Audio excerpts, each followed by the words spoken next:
Episode 4. Singe Us a Song. Another night sets on Thinker HQ, and the bunker meeting is in full swing. Conversation seemed a little thin for a Friday night, though, and quite a few seats are empty. I fold! That poker face is just too good, boss! This grimace was burned deep into me years ago by the one I'll never forgive, and I'd hardly goddamn call it good. Either way, you got a one-way ticket to the Vegas big leagues. The aged-old investigator silently looks around the room, which is strangely clear from the lack of smoke. Roxanne is out for the night, bored from the dry spell of cases. Man, it's like weirdly quiet around here. Wonder what's holding glasses up. Pregnancy scare. Oh yeah. Well, what about...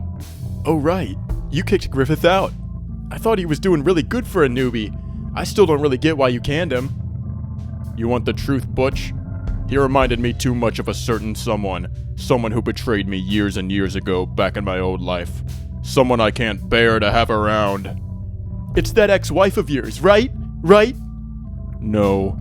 My wife may have torn my heart out and cast it into the furnace of hell, burning away every last thread of humanity in there, but she never betrayed me. Not how he did. Whoa. But Griffith can't be whoever that guy is, can he? He isn't. But that's not the point. It's the memory, goddammit! The dark past that shadows me like a hideous phantom. Damn it, I'm getting the Tonight Dough out. No. I mean, you can't. We still got 3 hours to kill, and shit, I just get bored. Sorry, boss, but I can't sit through Wolf of Wall Street again. You know, Butch, you've got a point. I shouldn't let my past obstruct my view of a recruit's potential. I shouldn't have thrown Griffith away like he didn't mean shit. Well, I didn't say all that, but yeah. Listen, you and I are gonna try something new here, Butch. We're gonna strengthen the Thinker's bonds and rekindle the fire of Thinker HQ. I'm off to track Griffith down and make amends. You and Roxanna go off and do whatever godforsaken thing young homosexuals do these days. What? Did you just say... Wait, Roxanna's gay? You're shitting me. If that's what you kids call it now. Here's her number. Now go on. Sitting alone in a bar beside Paul, a real estate novelist, and Davey, of U.S. Navy fame, while John, bartender and failed aspiring actor, tends the bar, is Griffith Young. He takes a large swig of a Heineken cocktail. I just don't get it, man. I thought I had a job locked down. The pay was good too. Then that fucking detective had to go and fire me. For no reason. Me! On stage, Billy Joel belts out one of his most iconic tunes. Sing us a song, you're the piano man. Boo, Elton John's the better lyricist. Billy Joel gets really angry at Griffith and starts playing Big Shot. But you had to be the big shot, did you? Had to open up your mouth. Says the guy whose biggest song is dissing all his old friends. John here says you tanked his acting career. Says you made his whole existence just a 16-bar rhyme. That's right, Bill. I'm not a friend of yours. Yeah? You want to take this outside, asshole? I'm Billy Joel! John, Paul, and Davey all share a tired glance. Paul opens his mouth. We don't want to take this outside, Mr. Joel. We just want you to stop playing that song. You gotta be kidding me here. We mean it. Stop playing that song and tormenting us over our failed lives. Billy Joel looks between the three, and to even his own amazement, his anger starts melting into sympathy. Once again, he's been humbled by the common man. Yeah? Well, I can respect that. Fine, I'll play something else. The three men resume their places, posing easy peasy, a piece easing past their faces. A few seconds later, the award-winning pianist plays the opening notes to We Didn't Start the Fire. God, it's this one. Yeah, screw this one. He could be playing Vienna right now. Or Anthony's song. Hey, piano man. Don't play nothing from the past 40 years. I play what I damn well want to play. I'm Billy Joel. Harry Truman, Doris Day, Red China, Johnny Ray. That's it. We're taking this outside. The bartender pulls out a crowbar, leaps over the counter, and heads for the exit alongside the two longtime bargoers. As the men scatter off, Griffith is left drinking alone, which sharing a drink called loneliness is better than. He sighs and places a palm against his cheek. Man. I just can't believe I got the boot from that fusty old maniac. Beep, beep. Griffith checks his phone, and his eyes go wide. Wait. On the other side of town, at a completely different bar, Butch sits tapping her stumpy fingers on a dine-in table as she polishes off her soft pretzel bites with the other. A pair of high heels clacks up to the table, and she looks up with mouth slightly agape. There you are! Damn, I just finished those pretzel bites I promised. Drinks are on me! Roxana silently surveys the bar, which is significantly more upscale than the depressing, musty shack Griffith is holed up in. The counters are sleek and polished, and everyone seems to be in a jubilant mood, half engaged in a football game, the other half in conversation. Well, it's not my usual scene, Cass, but we'll see. I just hope the menu isn't all fruity shit. I hate that fruity shit. Hate that fruity shit? Wait, you're just talking about the drinks, right? Roxana glances towards Butch inquisitively, but is tapped on the shoulder by a server, who promptly orders her to extinguish her cigarette. Reluctantly, she stamps it out on the floor, much to the server's dismay, and joins Butch at the table. I can feel it already. This place has nothing for a woman like me. What are you sipping on? I don't know.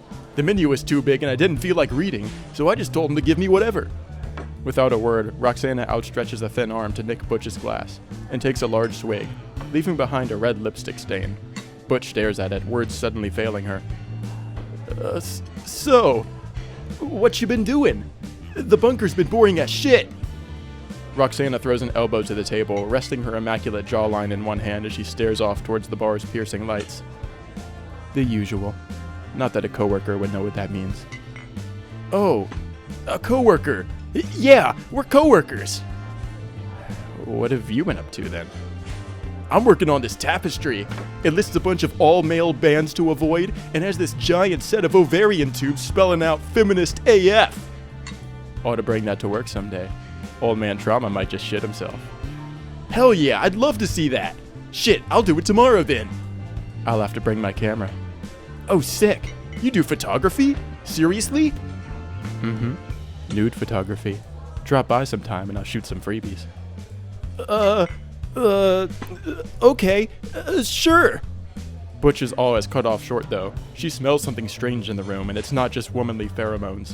She stands to her feet, slapping her palms down on the table and sniffing the air. What is it? You smell something, girl? Grr! Bad smell! Bad smell! There can't be. Here? Now? Everyone, listen up! Detective Trauma pulls up in his rundown Ford Mustang, passed down for generations. After checking for his bullet hole-stained wallet, his rusted keys, and his brick phone, he rushes in. At the bar, sitting alone, is Griffith. He swivels around, looking worse for wear, and nearly topples out of his seat. Well, well, well. Glad you finally showed, man. So what, you want to offer me my job back? Just couldn't go on without me? Trauma takes a slow, creaking seat, glaring Griffith down. Listen here, boy. I haven't come to argue with you or beg for you back like you seem to think. Then why the hell even text me? Are you just wasting my time? I gotta get back home.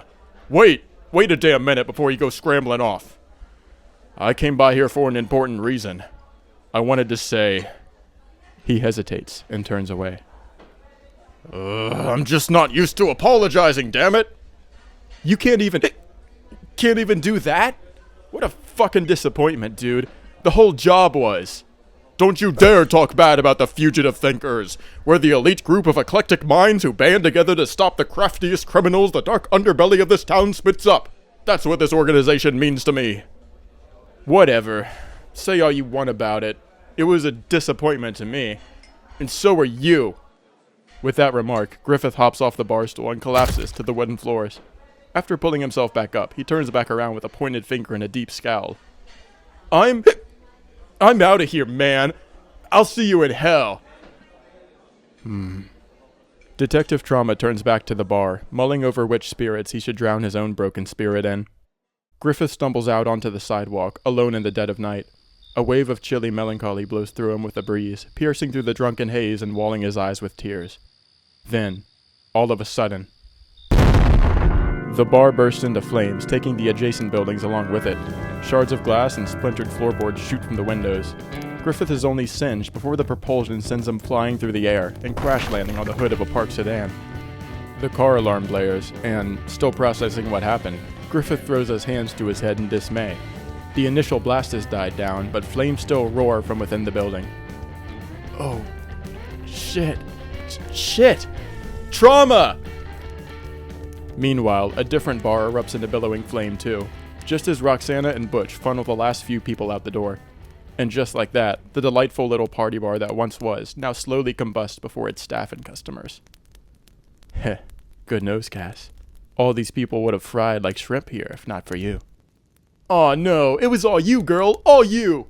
She lifts a hand to give Roxana a playful slap on the back, but is immediately countered. A moment later, she's on the ground with Roxana's heel planted firmly into her chest. Sorry, thought you were taking a swing on me. It's okay. Beep, beep. Roxana checks her cell phone and meets the girl under her foot with a dire stare. Something like this just happened in multiple other locations. This was a targeted attack. 3 different bars at once. Even that ramshackle excuse for one half a mile downtown. Shit! What the? We gotta get over there, now! We've got a horde of distraught onlookers to tend to here first. Let's keep focused on what's in front of us. There's no reason to rush over. Oh yeah, good point! They're probably doing just fine over there anyway. Meanwhile, precisely half a mile downtown, Griffith is desperately searching through the embers of the building's smoldering remains. The internal temperature is quickly rising, and flame-coated chunks of ceiling are crashing down all around him. Fuck! Fuck! I can't find anyone! There's no one left! He tilts his head into the infernal air and cries aloud, Trauma! Trauma! But there's no response. Shit. This is it then, isn't it?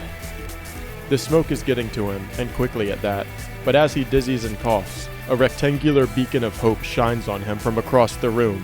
A walk-in freezer. Griffith eyes the cryogenic fumes spritzing from the door crack and feels a rush of hope course through his veins.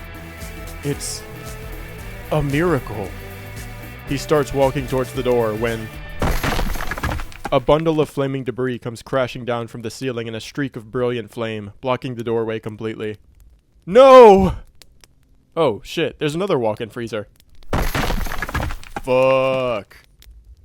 Griffith falls to the ground. His body is given out. Like it had never been there at all, his mind grows dim. He surrenders to the smoke. Boy! Wake up, boy! 2 slaps ring out. Wake up! Come on, don't give up on me now, damn it!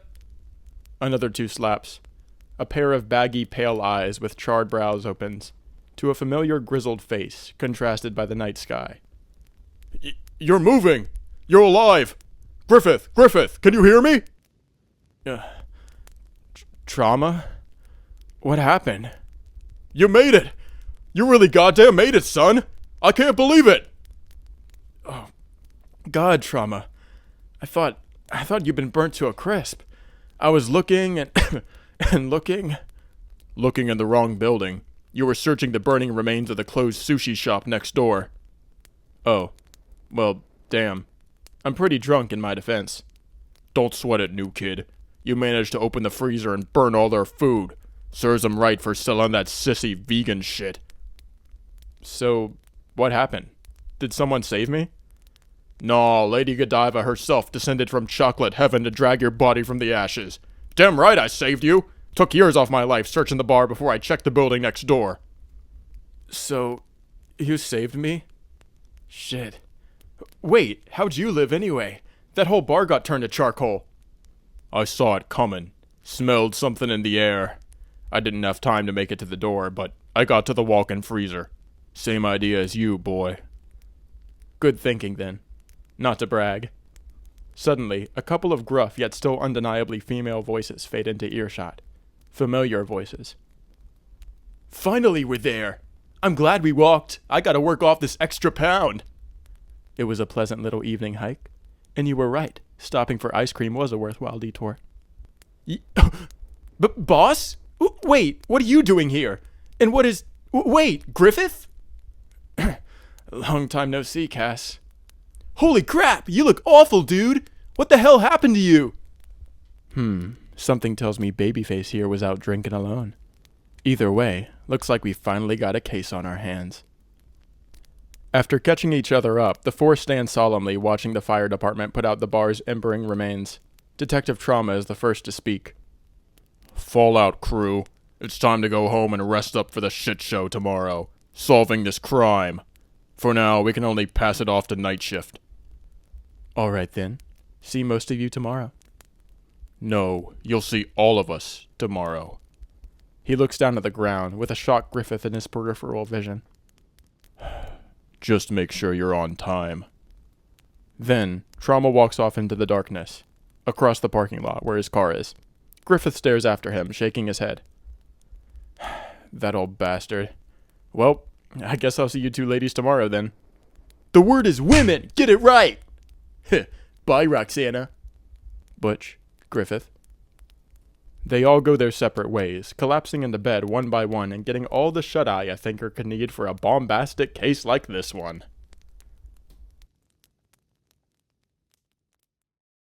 The next morning, the usual gang of 5 is all present. All right, we can't afford to waste a single moment on pleasantries, distractions, or pointless conversation here. The sooner we delve into this wretched attack, the better. But first, it's time for roll call. Now, I want each and every one of you to answer as briefly as possible. A simple goddamn here will do just nicely, so don't start pushing it like that villain Carl Trainer in Miss Bryce's 5th grade class. Always saying, is better than, when the teacher said his name. Then she'd say my name and the whole goddamn class would burst into laughter. I don't want any of that. You hear me, thinkers? No funny ideas. I just gotta know you're here, that simple magical 4-letter word, and we'll finally get our asses going. I'm here, boss. God damn it, Butch. Did you hear me call your name? Even if I am going down the list in alphabetical order, I still expect you to wait until your name is called. You're gonna make it all confusing, damn it. Just wait for me to say your name, and then answer, here. Don't jump the gun, don't fool around, and don't you absolutely dare try to spice it up like some child of a white-collar hippie by saying present. H-E-R-E, here. Now, are we ready for this? Or do we need to learn taking our turns like a bunch of goddamn preschoolers, huh? A few minutes later, the group makes it through roll call intact, and it's time to talk crime. Roxana takes her first rip of her morning blunt and leans back in her chair, distancing herself from the table via a cloud of dank psychoactive vapor. 3 bars, 3 fires. Someone's clearly got an agenda here. Griffith leans forward, more focused than ever. Right, Roxana. This leads like terrorism, to be honest. Yo, Glasses, speak up for once and tell us the stats on that. The startled nerd, usually glued to his dictionary, drops the Nokia he's so uncharacteristically holding to the table. He quickly sweeps it away and adjusts his spectacles of sweaty palms. The act is more likely than not one of terrorism, domestic or otherwise. In either case, the label of terrorism is arbitrary unless the explosions were in fact accidental, the chances of which border on impossible with a 1% margin of error. Then that's it! Some terrorist man blew him to smithereens. Yeah, I didn't understand half the shit he said either. How about we all start with the motive? How about you start with the motive? If you want to stir the water, you gotta cast the first stone, babyface. Heh. Alright. Well, they targeted a bunch of bars, right? That's gotta mean something. Maybe some purist super Christian trying to burn up all the alcohol supply? Maybe they hate women! Or maybe they're just some lonely, tortured hermit, jealous of the bar's social atmosphere. It could damn well be anything. Just can your mouth for a second and think harder. Don't say a word till you know what you're talking about. I bet the motive was revenge. Eh? Revenge? Think about it this way. The culprit detonated 3 separate bars all within close proximity at the exact same time. A pinpoint attack like that either means to send a message, or maybe is driven by a message. A strong conviction they feel deep down. Trauma, even. Whoa, trauma! Just like your name! So, our bar burner had something to say? To whom? The alcohol industry? Wait! Without verbal or otherwise perceptible warning, the ex-firee stands to his youthful and experienced feet. Wait. Never mind, it's nothing. He slouches back into his seat, but the other's eyes are already fixed on him. You sure? You lit up like a Portuguese lighthouse. Nope. Thought I had something, but no dice.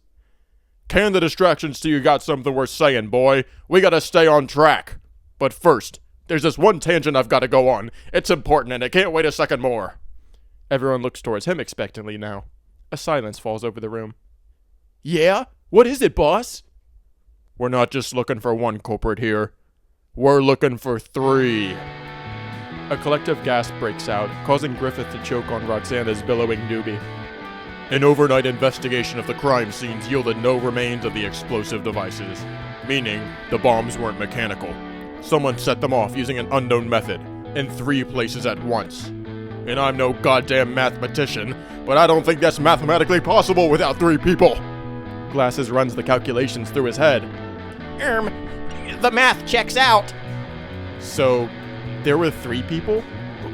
Wait!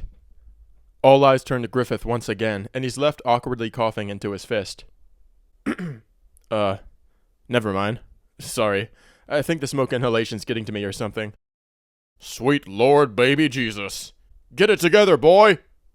This is proof the female mind is better for this kind of thing. Problem solving or whatever we're supposed to be doing.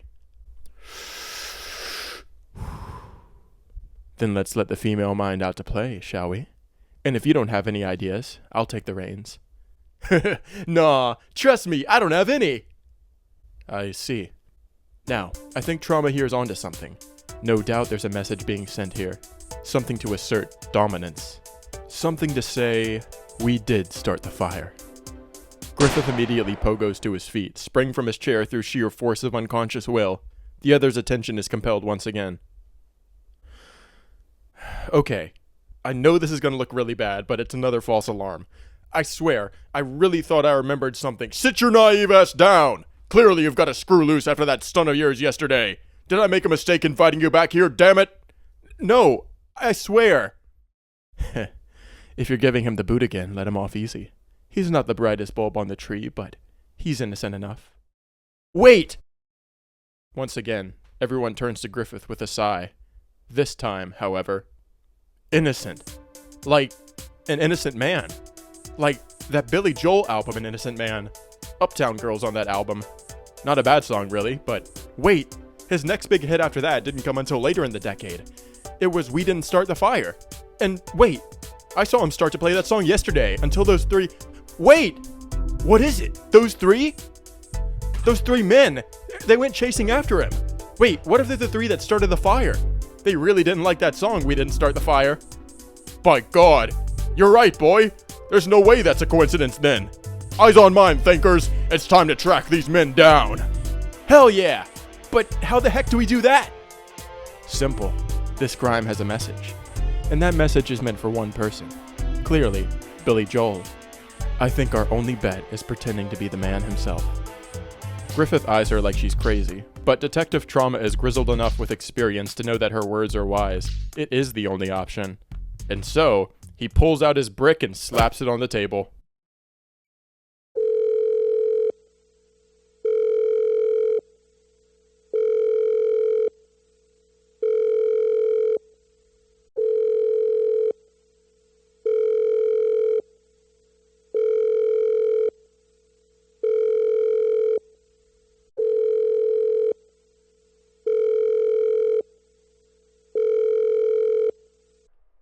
Hello? This is Davey of Lifelong Navy Experience. Who is this and why are you calling? The thinkers exchange glances, and Detective Trauma leans in to press the talk button.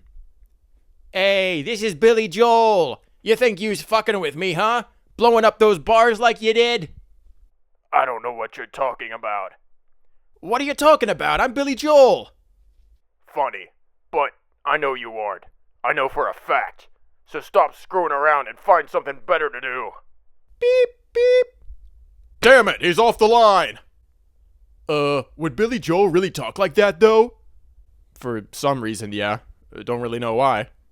Roxana pulls a pipe with a pre-filled bowl from her pocket and rips it all in a single inhale.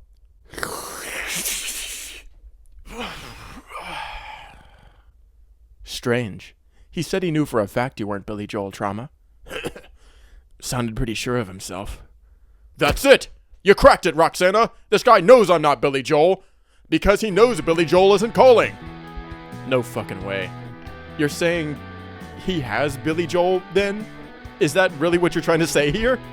Not just him. All three of them have Billy Joel. Now, we've got to move out and track them all down. Let's go then. But where do we even start? Says the signal came from uptown. That's where we're going. The Thinkers rush to the police truck and part ways with Glasses due to his supposed jury duty. After throwing on the sirens and taking a prompt trip down the city streets, the Thinkers come to a halt in traffic. Well, we're uptown. Yeah, but what now? Where next? It's a mystery. All we know is that they're uptown, girl. Griffith jolts up, banging his head on the Thinkermobile ceiling. Ow, shit. Wait, Roxana, what did you just say? The last part, say it again, one more time. They're uptown, girl. Uptown Girl. It's the hit off Billy Joel's An Innocent Man, the one before we didn't start the fire. Great goddamn Scott! They're working their way through that blasted singer's back catalog! Huh? That's insane! Wait, what's next then? After that? Or before that, I guess? That depends, really. I guess you could consider 1982's Allentown a hit, but How far away is Allentown from here? 20-minute drive. Yeah. Let's call that the answer then, right? we're low on gas. We'd have to refuel before coming back. Oh yeah, and prices out in Allentown? Fuck that. Shut it, asswipe! Gas prices are lower than ever because of our benevolent prez. Butch, stay on track. Aye aye. So what came before Allentown? 1980s, it's still rock and roll to me. B-side of that one was Through the Long Night. Shit! Neither of those make any sense. It's not even nighttime. Butch, think about it from the culprit's point of view, will ya? We're not driving through the long night, but they did, while hauling Billy Joel off. Oh yeah! What next then? Griffith takes a moment to think, and after another moment, his jaw drops. He opens his mouth to speak. 1978's My Life. And its B-side, 52nd Street. A collective gasp erupts from the Thinkermobile, and Detective Trauma stands to his feet, busting skull first through the truck's roof. He yells something that the others down below can't really hear, but they don't actually need to. They all understand that it's time to go. Once they arrive at 52nd Street, they swerve to a stop and leap out of the truck. Shady place. Guess you're onto something here, babyface. What's our next clue? Well, he released his famous album The Stranger the previous year. Most of its songs took off in some way, shape, or form. There's Vienna, but that's too far away. There's Movin' Out, but moving out to where? Come on, boy, keep 'em coming. Okay. There's a few songs about women that really hit home with listeners. Just the Way You Are, and Always a Woman to Me. That's for even mentioning those songs, misogynist! Roxana pulls a bong from the Thinkermobile's back seat and begins loading up with pocket flour. Not the time, Cass. Let him speak. It's all good. I honestly should have known better there. Oh, shit. I don't know how I forgot, but there is Billy Joel's magnum opus to many. Scenes from an Italian Restaurant, a multi-section piano rock suite which cycles through nostalgic reminiscing and vivid descriptions of a relationship gone awry for 7.5. Not to interrupt, but I see an Italian restaurant right across the street! The Thinkers all turn to look, and sure enough, Fabiano's Italian Restaurant. Let's go! Roars their leader's voice, and they're off, pistols gripped at the ready. With a single fierce kick, Butch knocks the door down from its hinges. It crumbles to the restaurant floor, reduced to splinters. Everybody stick your goddamn hands up! This is the police! The customers all trickle out quite quickly after being given the clear by the Thinkers. The 4 agents move to the bar and question its tender. Hey, male! Have you seen 3 of your kind walking through here? What was that? Have I seen any York hind? Well, I did have a British stripper once. Gave me a full English, that bird did. Was that supposed to be a joke? That was a horrible joke. Hey, at least I was quick with it. Yeah, quick with misogyny. Oh, damn. I forgot my lighter in the truck. A millisecond later, the bartender is stretching an arm out to light Roxana's bong up. Oh, thanks. Well, if this patsy knows nothing, let's move out to the next room. Wait! Guys, wait. Think about it for a second. The guy working the bar is both quick with a joke and to light up your smoke. It's John from Piano Man. A split second later, the lasers of 4 different police pistols are pointed in the bartender's eyes. He ducks down in fright, shielding himself with his bar towel. No, it wasn't my idea. I didn't. Help! Help me, goddammit! I'm Billy Joel! The piercing yet iconic mid-range tenor erupts in a muffled shriek from the restaurant ground, giving the thinkers a shock and causing John at the bar to pop back up like a very pale groundhog. They're under the floorboards. Butch, go! One loud, "Hi-ya!" Later, Butch smashes the floor into pieces with a single kick. The thinkers fall about 8 feet through plywood dust and land on a solid concrete surface, the floor. 2 men stand there, and one sits, bound to a chair, and wriggling about wildly. It's Billy Joel. The other 2 men, Paul and Davy, both have high-caliber rifles trained on the thinkers. Don't move a muscle or I'll fucking shoot! Unfortunately, the thinkers' pistols are all pointed at the ground or on the ground due to that fall. They're at the will of the 2 men. Seriously? That's all you got? Takes 3 of these bastards to rope me down, but 2 of them to take your whole organization hostage? Shut up, womanizer! Your love songs have shit subtext! Oh, fuck your mom! Shut it, you! We should have gagged ya! Then, a moment later, Detective Trauma strikes. He kicks his pistol from the floor directly at Davy's hands, and strikes true, smack dab into his wrist, causing him to drop the rifle to the ground. Ha! And don't even think about reaching for it. Damn it! Screw y'all! I don't need my gun anyway! I'll take you all down one by one through physical strength! I'll have you all know I've been in the Navy for life! Shit, that's impressive. I don't know if I could beat this guy 1v1. Wait, Cass. The line of the song isn't being literal. He wasn't actually in the Navy for life. He was a veteran who was clinging to his status as a soldier, maybe even bluffing about it to the narrator. For real? Damn, maybe you can whip out a good subtext, Mr. Joel. The acclaimed singer-songwriter opens his mouth to thank Butch, but by the time he can, Roxana Hardplace has launched herself across the room and tangled the unarmed Davy in a thigh press headlock. Heh, looks like you're caught between Roxana's Hardplace. Shit, I misspoke. Woo, Roxana! 10 out of 10! Butch's celebration is cut off early though, as Paul now has his rifle pointed straight at Roxana. And not only that, John at the bar drops to the concrete floor with a thunk just beside Paul. Looks like I'm right on time. Let Davy go or we're firing! The tides have turned again. With 2 rifles locked on her, Roxana hesitates to clamp any further. It looks like the battle's lost. Trauma's all out of tricks, Griffith is barking up a cliffith, Butch really needs a push, and Roxana might as well be in Montana. But then, it clicks. Griffith has a realization. Wait. Everyone, wait! Just think about these 3 for a minute. He begins gesturing around the room, starting with the ex-Navy Davy in Roxana's lower grasp. This guy right here is a United States veteran. Meanwhile, this guy over here is a real estate novelist, whatever that means. Point is, he's a novelist. And then there's this guy here, bartender at one of the dumpiest little bars in all of Oregon. Uh-huh, but what's your point? My point is this. How would any of these guys be able to afford rifles like those in this economy? Yeah, I left these goddamn brokers behind when I made the big leagues with that song making fun of them. Hey, I knew it. I knew you were making fun of us all. So wait, you're telling me that all these guns pointed at Roxana are fake? Yes. An odd silence overtakes the room after Griffith's answer, before slowly, Paul hunches down to the ground, drops his weapon, and then raises his hands in the air. Paul! Thinkers, on 'em now! Shoot. Come on, you 2, let's dash! John looks around, processing the fact he's trapped 6 feet underground, in like the literal sense, he's not dead or anything. His face goes sullen, and he slumps backwards, landing in Butch's muscly arms. She's ready with the handcuffs. Clink. They're all wrangled up, boss. They're off to the slammer. Let's head back then. I'll drive. You 2 go ahead. I want to stay back for a moment and talk with Griffith. There's just something important I have to say.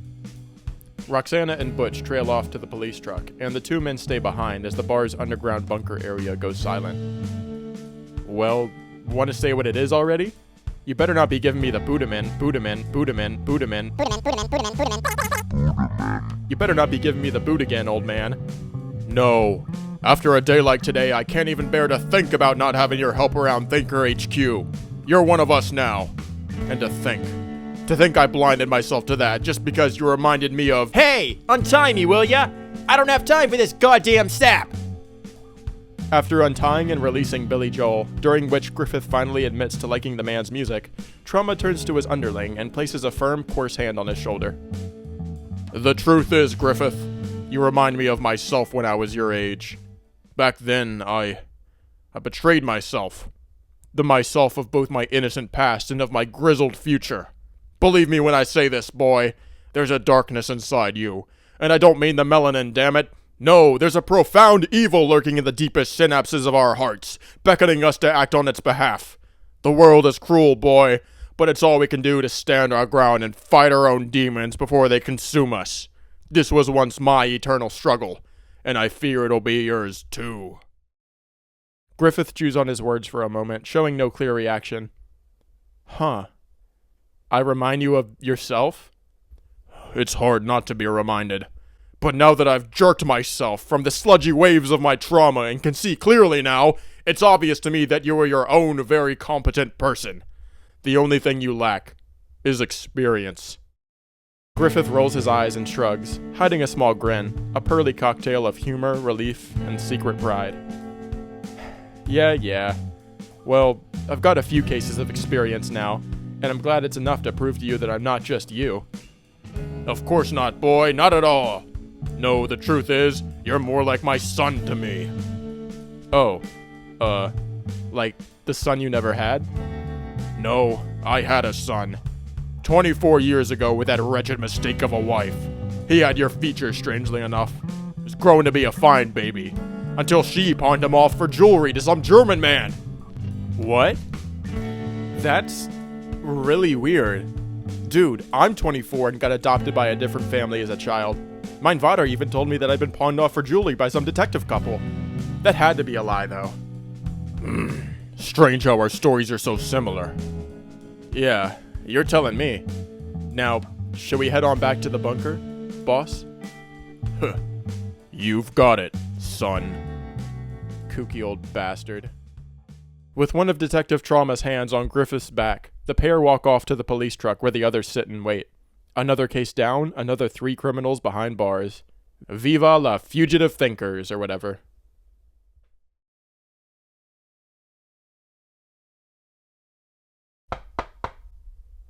Roxana stretches, reaching both ends of her uncovered mattress, and then pries herself from bed. Within the horrific mess of her room, she spots her stash of blunts and compulsively starts making her way towards them. Until she lets out an annoyed grunt, throws a top on backwards, and then picks out All Reliable, her stained yet favorite pair of sweatpants, amongst the clothes on the floor. What? She groans as she hauls the door open. I don't want to donate to fucking charity. Hi, Roxana! There her coworker stands, clad in a full-body dress that fits her curves well and leaves no detail of her anatomy to secret. I'm ready for my photo shoot! Roxana stands staring, expression detached, as she tries to figure out what the fuck Butch is saying. You know, nude photography. You said to drop by sometime for some free shots. Oh. I'm ready anytime. Psst, I'm not wearing anything under this. I was kidding. I don't do nude photography. The 2 women stand, silent and staring, into each other's eyes. An incredibly awkward moment passes, and then Roxana reaches out, snags Butch by the neckline of her dress, and hauls her into the apartment, slamming the door behind her.